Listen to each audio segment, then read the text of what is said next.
Hi guys, good morning. So ano guys, alas 5 na ngayon, 5 AM in the morning. So maaga akong magising guys dahil tatapusin ko na yung aking empake guys sa aking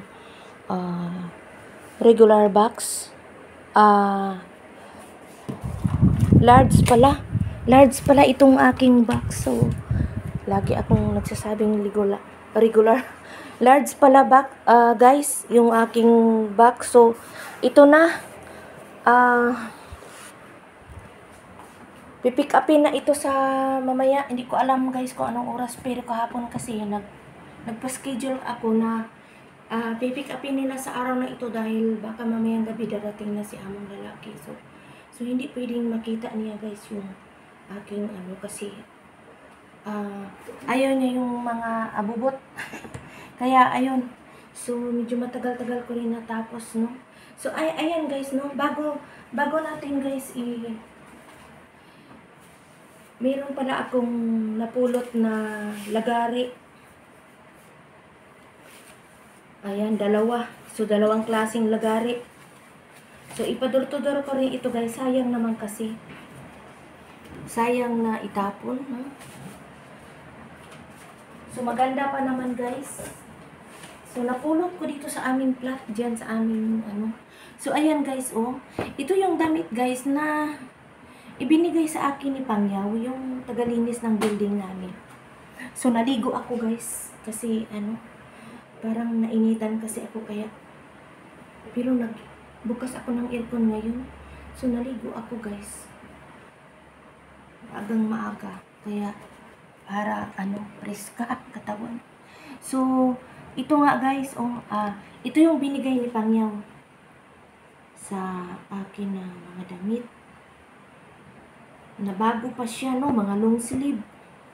So ilagay ko na rin ito sa door to door kasi hindi ko na ito gagamitin. At medyo maliit siya. So yung pagtupi ko guys, ganito. Ganito yung pagtupi ko, no. So ayan guys, no. Paano ba tupiin itong bago natin ilagay sa box natin, no? So, ito guys, ganito yung pagtupi ko ng damit. Long sleeve ito. So, ito yung pipiliin natin itong pink. So, itong pink guys, no? So, maraming mga shape kung paano tupiin yung mga damit. So, ito pala ay t-shirt lang ito. So, ito guys, t-shirt lang pala ito, no? Ayan. So, ang gagawin natin guys ay ganito. Tutupiin natin itong ganito. Ayan. So, sa harapan ito. And then, ifo-fold natin ng ganito guys. Ayan. So, mag-DIY muna tayo. Ayan, ayan guys, no? So, ganyan na siya, no? Ayan. So, ipasok mo lang dito. Pasok mo lang dito siya.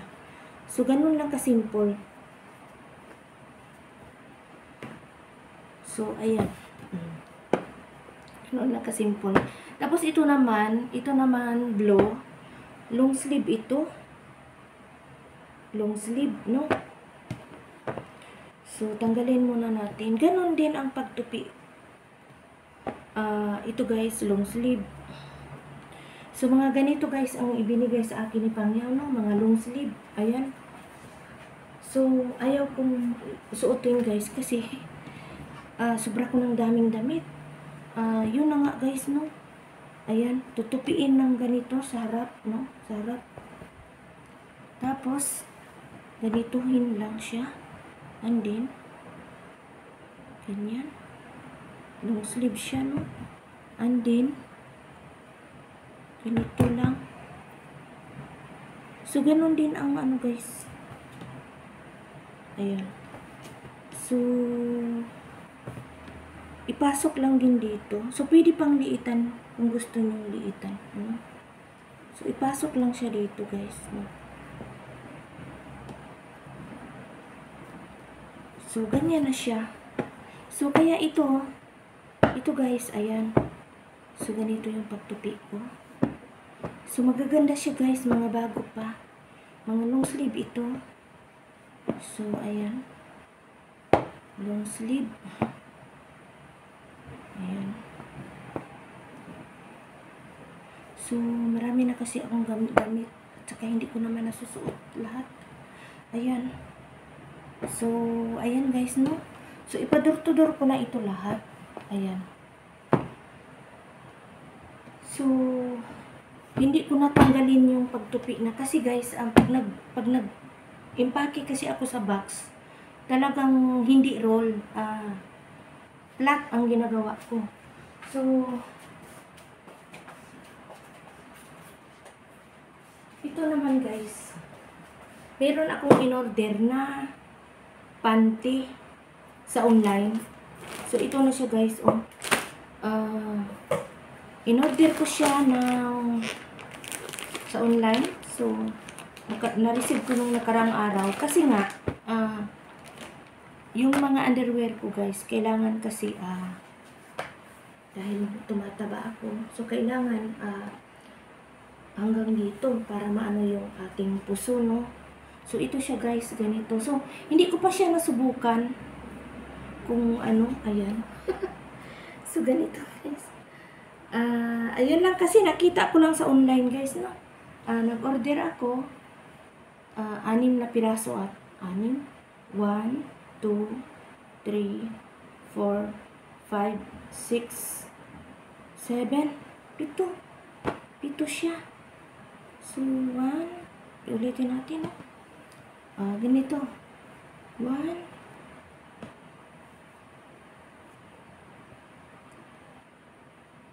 2,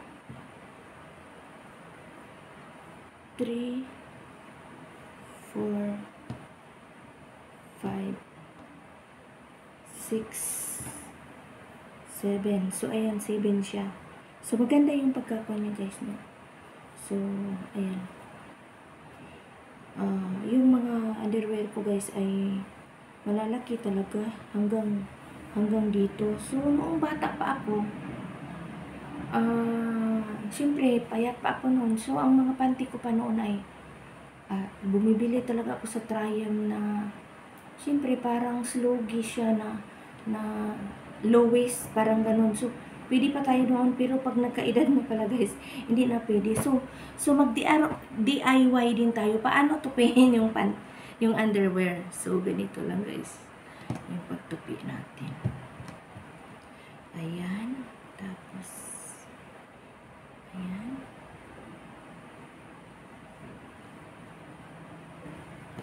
Ayan. So, isang ganito na pagtupi, no? So, ito naman guys, pwedeng ganito. Pwede siyang ganito guys.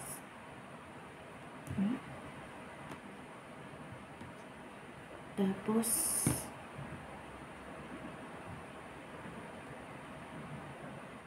ayun.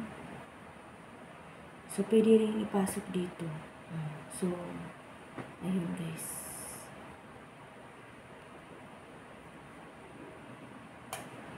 Ayan. Pwede rin ganyan.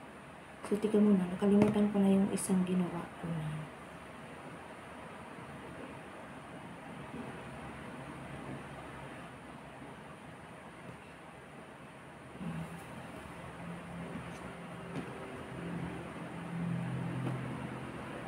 Ayun.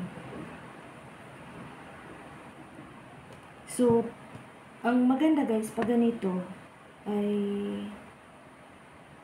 maano siya, liliit siya.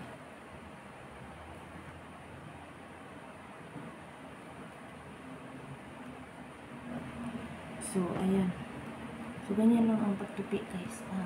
So, maraming mga paraan kung paano tupiin ang mga damit, mga t-shirt, no, mga underwear, no.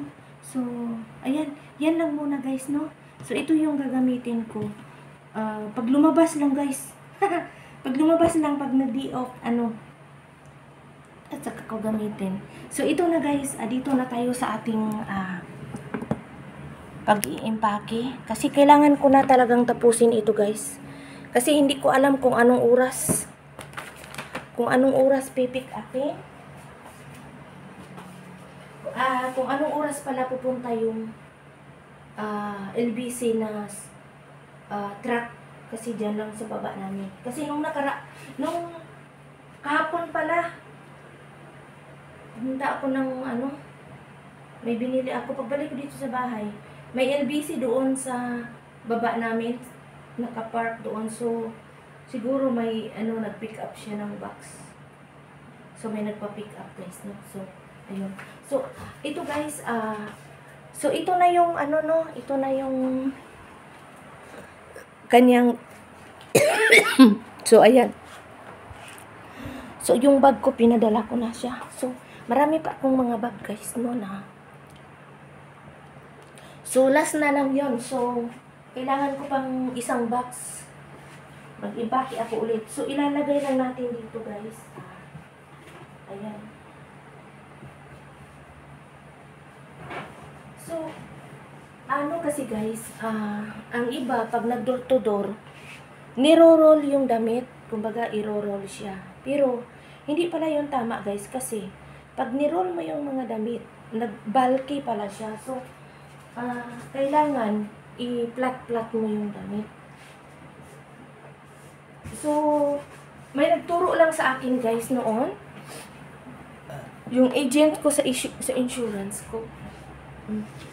Nagturo siya sa akin na ang pinaka magandang pag-impake ng pag nag-box ka ng pag nag-box ka ng ganito, kailangan yung damit i-pattern mo sa paikot ng paikot, kahit mga pantalon or basta paikot siya, hindi pwedeng i-roll kasi pag ni-roll mo siya, bulky parang hindi mo siya so maganda. So, ganun ang ginagawa ko guys, no? Pag nag-door to door, nipa-platin ko paikot-ikot, tapos pati mga pantalon, and then, pinapatungan ko pa siya.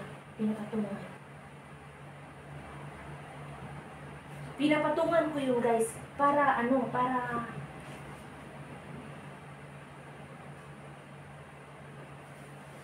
siya, siksik. Para maging siksik siya.